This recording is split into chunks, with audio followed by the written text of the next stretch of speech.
Good morning, Belen. I'm Brandon Lubian. And I'm Raul Rodriguez. Welcome to this edition of WBLN for today, February 15th, 2017. Jesuit Fathers Willie, Garcia, and Cartaya celebrated Mass in honor of the blessing of our Chapel of Our Lady. Although reopened to the students' body November 29, 2016, the blessing was held on February 13th in 2017, in order to accommodate the families of those that gave so generously of their time, talent, and treasure to make this project come to fruition. The project was led by alumnus and architect Jorge Hernandez, class of 71. He's 95% responsible for the vision, and I only take credit for 5%, said Father Willie at the Mass. Also in attendance were the carpenters that donated all the woodwork, Paco Batista and his son Francisco Batista Jr., who are not alumni or parents of alumni, felt the call to be part of this project. I feel very blessed to have met Paco and his son. They didn't have to take on this project, but felt very strongly about wanting to help the school, said Father Willie. They are extremely talented, and we are very grateful to them for providing us with such beautiful work. Attention freshmen, sophomores, and juniors. The Fall College Tour will take place November 7th through 10th. We'll be visiting UPenn, St. Joseph's, Villanova, Fordham, Columbia, and NYU. Register by February 28th and receive $200 off. Contact your college counselor for more information. Michael Flynn is now one of the shortest-serving senior presidential advisors in modern history.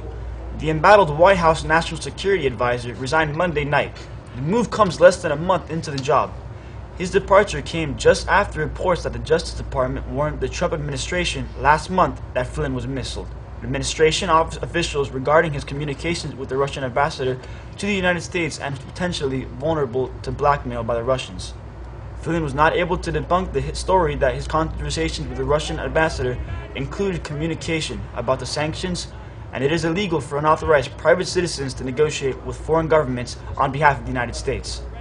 In Flynn's resignation letter, he wrote, in part, "I inadvertently briefed the Vice President-elect and others with incomplete information regarding my phone calls with the Russian ambassador. I have sincerely apologized to the President and the Vice President. General Keith Kellogg will be Interim National Security Advisor. He most recently served as a National Security Council Chief of Staff." The brother of North Korean leader Kim Jong-un died Monday after becoming ill at the Kuala Lumpur airport. Malaysian officials are investigating the incident as a sudden death.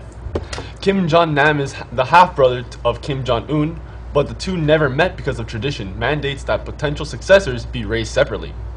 Nam was the most public of Kim Jong-il's sons, but did not attend his father's funeral and often spoke out against his military policy. He was reportedly exiled from North Korea after being arrested trying to sneak into Tokyo Disneyland using fake documents. There's been no official word from Pyongyang on the death or the investigation. Alright guys, here's your scoop for today. Attention juniors, next Wednesday during homeroom we will be completing the ACT pre-test session. Please bring several number 2 soft lead pencils. No mechanical pencils are allowed. This is mandatory. Juniors will not be allowed to take the ACT on March 21st unless this pre-test session is completed. And now here's our own Miss Laura with this week's Talking Science. Hi, welcome to Talking Science. Today we're doing a blood typing lab with our seniors in our anatomy class.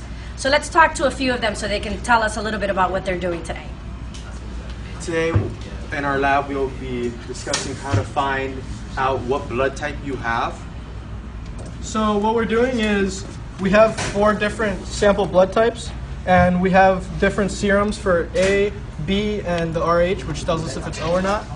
And we put drops, and subsequently they'll coagulate or not, and that basically means if it clots, it'll be A or B or AB negative, O positive, and stuff like that.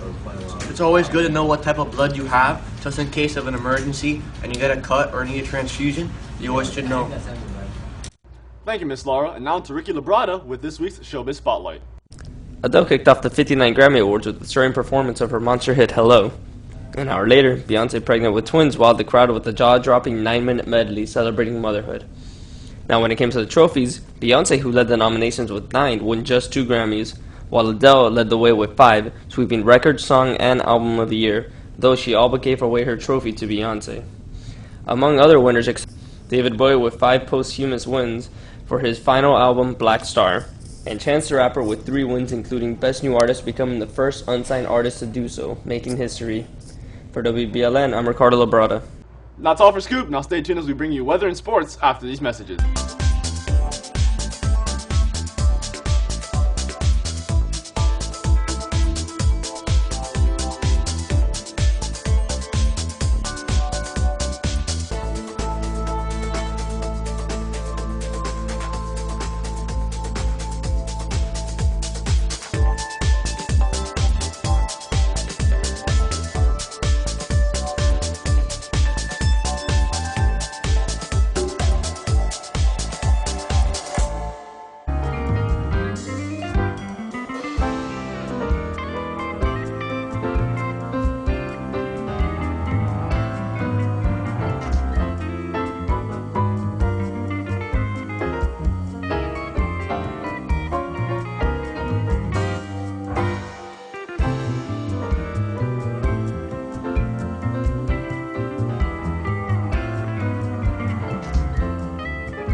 Today's looking like an absolutely perfect day with comfortable temperatures around the 60s and not a cloud in sight yet, as there is going to be a cold front coming in later on in the evening, but it shouldn't affect any of our classes because it's going to be around 6 to 8 p.m.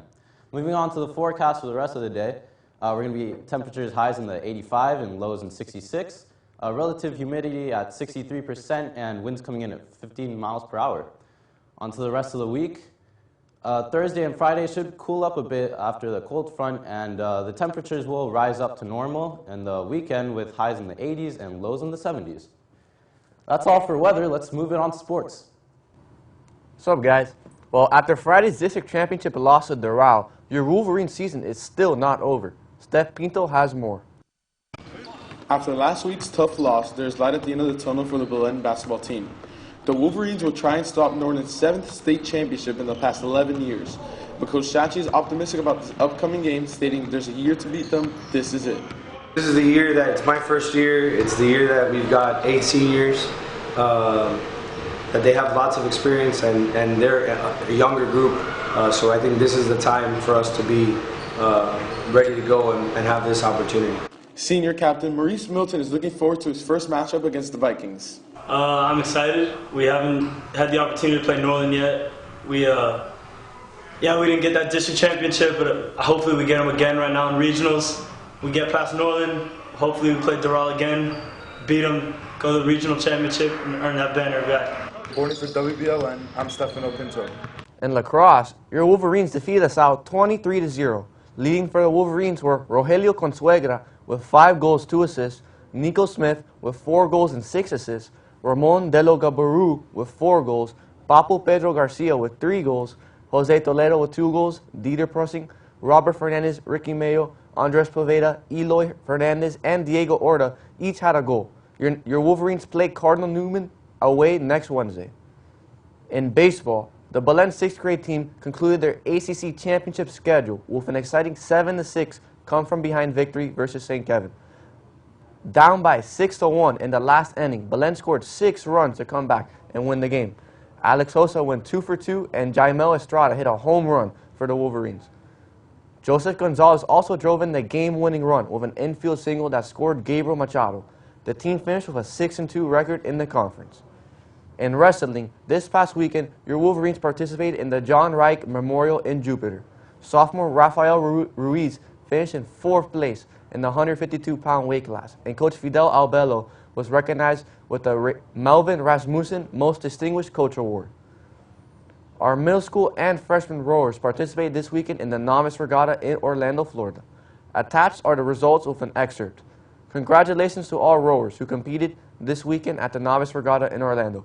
Our crew team came home with 4 golds, 1 silver, and 2 bronze medals. Way to go, Belen crew. And in sports today, guys, varsity lacrosse team is scheduled to play Cardinal Newman. Game time is at 7 p.m. The JV lacrosse team is scheduled to play Riviera School.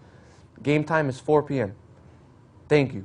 Now, with football over, fans, eager to get the year's baseball season started, here's Marcos de la Hoz. After a long offseason, baseball is finally back. The long wait is over, and pitchers and catchers are meeting as early as next week. With 162 games in the regular season, there are opportunities to see baseball action every night. Basketball comes around a couple times a week, and football only comes around once a week, but baseball is played every night. The Chicago Cubs were champions last year for the first time in over 100 years. Each team starts off the year with a 0-0 record, a clean slate, and equal opportunities to start off on the right foot in 2017. What happened last year is in the past, and every team has their own shot to compete and win it all. Locally, the Miami Marlins had a very productive offseason. The Marlins focused mainly on their starting pitching and bullpen. With starting pitching being an issue last year for Miami, they acquired Jeff Locke from the Pirates, Dan Straley from the Reds, and Edison Volquez from the Royals, who has World Series experience. In the pen, some key departures were Mike Dunn, Andrew Kashner, and Fernando Rodney. The Fish acquired some solid bullpen pieces such as Junichi Tazawa and Brad Ziegler, both from the Red Sox. With the loss of the great Jose Fernandez, the Marlins hope they can get past that and move on. Additionally, Jeffrey Loria, the owner of the Marlins, reportedly has a handshake agreement to sell the franchise for $1.6 billion. Charles Kushner has multiple ties to President Trump and the White House. Charles' son Joshua is the Kushner line to buy the Marlins. Spring training games start as early as late February, and the regular season begins on Sunday, April 2nd. Well, that's all for sports. Now back to you guys at the desk. Thank you, Nick. Be sure to follow us on YouTube, Twitter, and Facebook for all the latest news and pictures. I'm Brandon Lubian. And I'm Raul Rodriguez. From everyone here at WBLN, have a wonderful day. Thanks for watching, and stay golden, Wolverines.